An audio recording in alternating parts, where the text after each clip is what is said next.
Саламатсыздарбы, урматтуу улуу ата мекендик согуштун ардактуу ардагерлери, тылдын кадырлуу эмгекчилери, урматтуу мекендештер.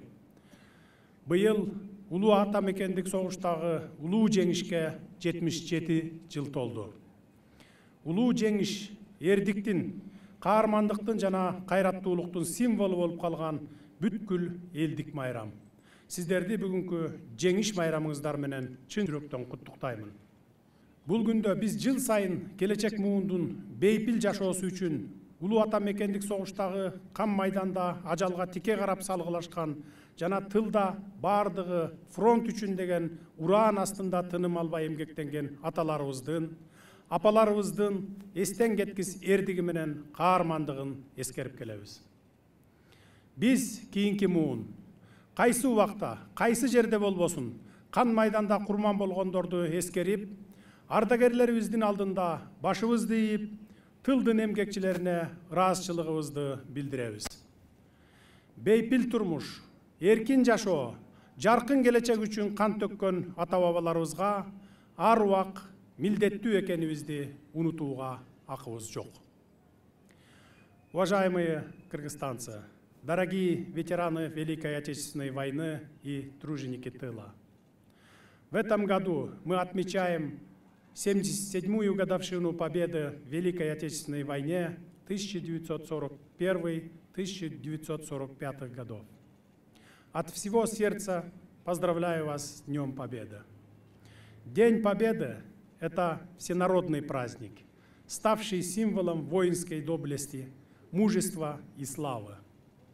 В этот день мы с особым чувством уважения вспоминаем беспримерный подвиг наших отцов и дедов, отважно сражавшихся на фронтах Великой Отечественной войны и самоотверженно трудившихся в тылу во имя великой победы, мирной жизни и свободы будущих поколений.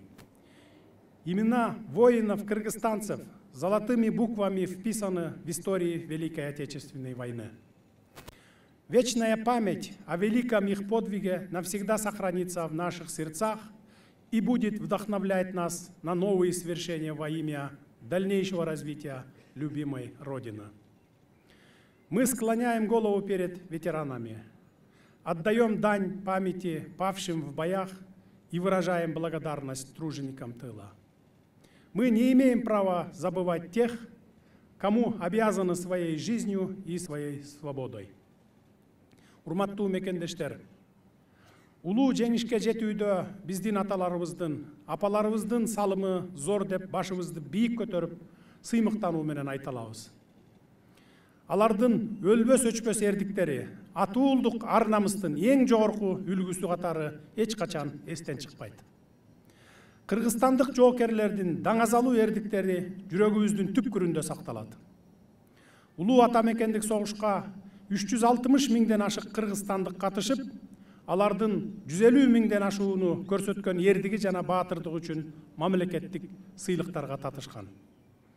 Ошондой эле 22 жердешибиз даңк орденинин толук кавалери, ал эми 77 мекендешибиз Советтер Союзунун баатыры атагын күтүп, эң жогорку даражадагы сыйлыктарга арзыган.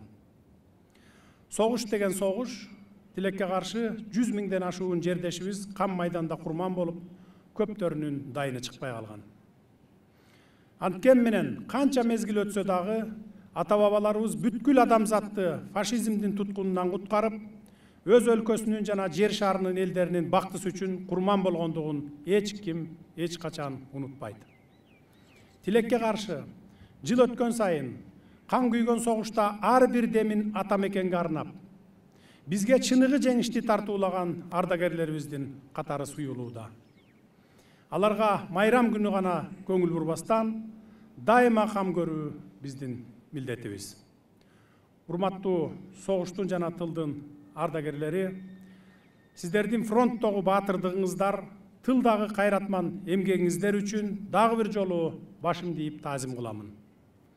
Ден соолугуңуздар бекем болсун, күйлүү күчтүү болуп арабызда аман болуңуздар, асманыбыз ачык, көңүлүбүз тынч болсун, Кыргызстанда ар дайым тынчтык өкүм сүрсүн.